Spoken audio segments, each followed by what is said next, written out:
Let's start to our first episode. I will share to you a Supreme Court decision.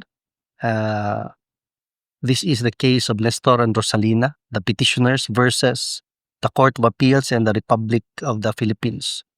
So the petitioners here are Nestor and Rosalina. The respondents were the Court of Appeals and the Republic of the Philippines.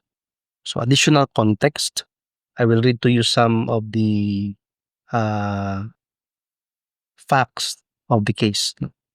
The case also references the predecessors in interest of the petitioners, specifically the spouses Hitulio and Lucrecia. They were the ones who initially filed for judicial confirmation of title and for the registration of title. There was also reference to Felicissimo and Teodolo.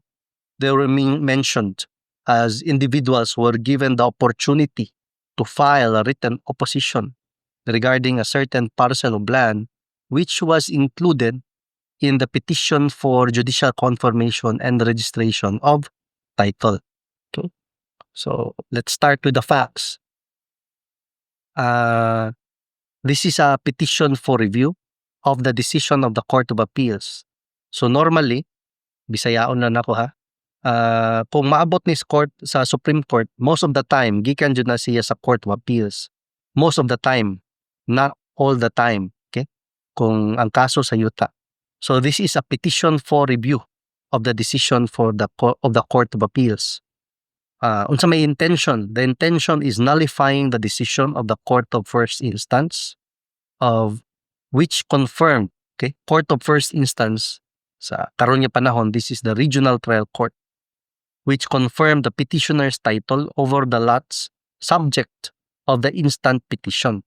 Okay, so the petitioners further seek to annul and set aside the resolutions of the Court of Appeals denying their urgent motion to recall the judgment entered in the land registration case. So what is the backstory or the antecedent facts? So the antecedent facts are as follows. The antecedent facts starts way back 1960, November 1960.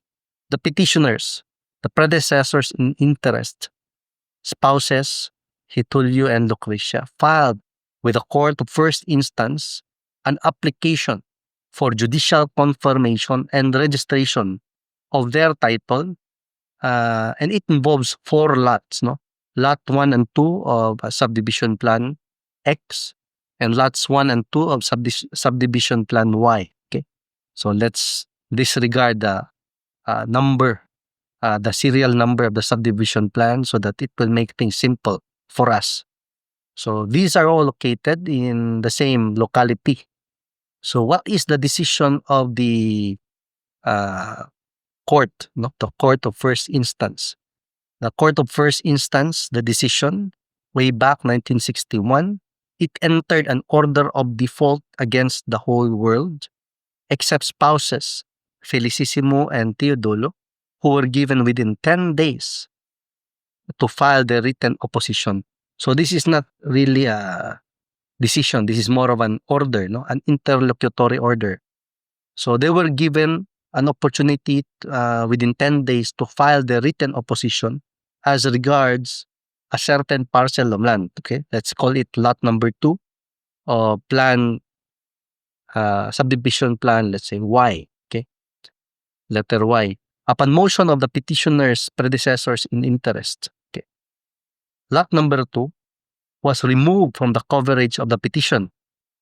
So impliedly, no, from what I can see in this decision, the petitioners yielded to the oppositor. So they excluded, they dropped out of the 4 parcels, one out of the 4 parcels that they included in their petition. So they decided to drop it from their petition. Okay, so the remaining parcel of land has an area of a few thousand square meters. So on June 15, 1967, the Court of First Instance promulgated a decision. So this is already a decision initially there was an order of general default. That is what usually happens when you file these types of petition. There will be an initial hearing, no? An order will be issued setting the case for initial hearing, and that order will be, let's just say, made known. There will be a notice given depending on the modes of giving notice indicated in that order and in the procedure. And it will notify the public, no?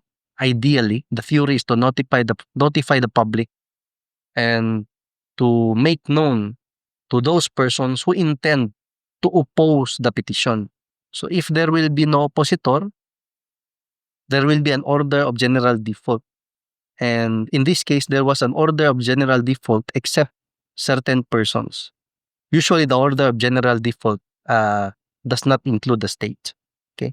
So June 15, 1967, the Court of First Instance or the Regional Trial Court promulgated a decision confirming the petitioner's title to the property. Later, a few months later, original certificate of title was issued in the name of the petitioners. Okay.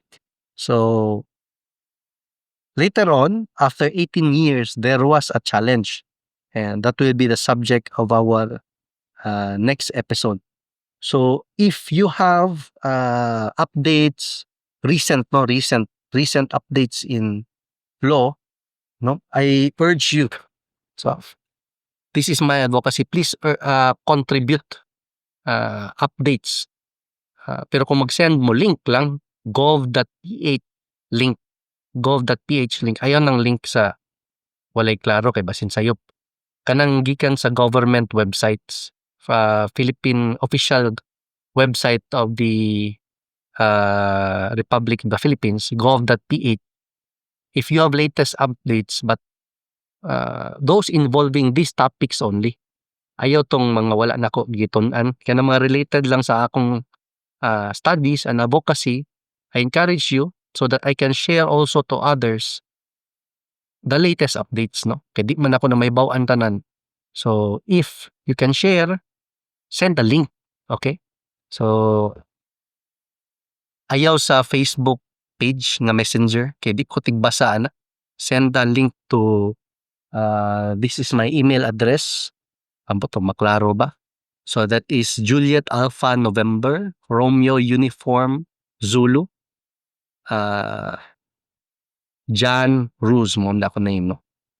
Juliet Alpha November, Romeo Uniform Zulu, Lima Alpha Whiskey. Okay? johnruslo@gmail.com. So, send link. Ayun ang taas kayo. Link lang.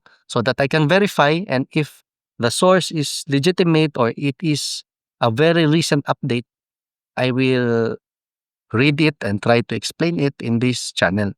So, this channel is a co-learning channel. So, we will be co-learners. So, feel free to share a link, link to the latest updates. So, we will talk about the challenge more than a decade after, to the title of the petitioners.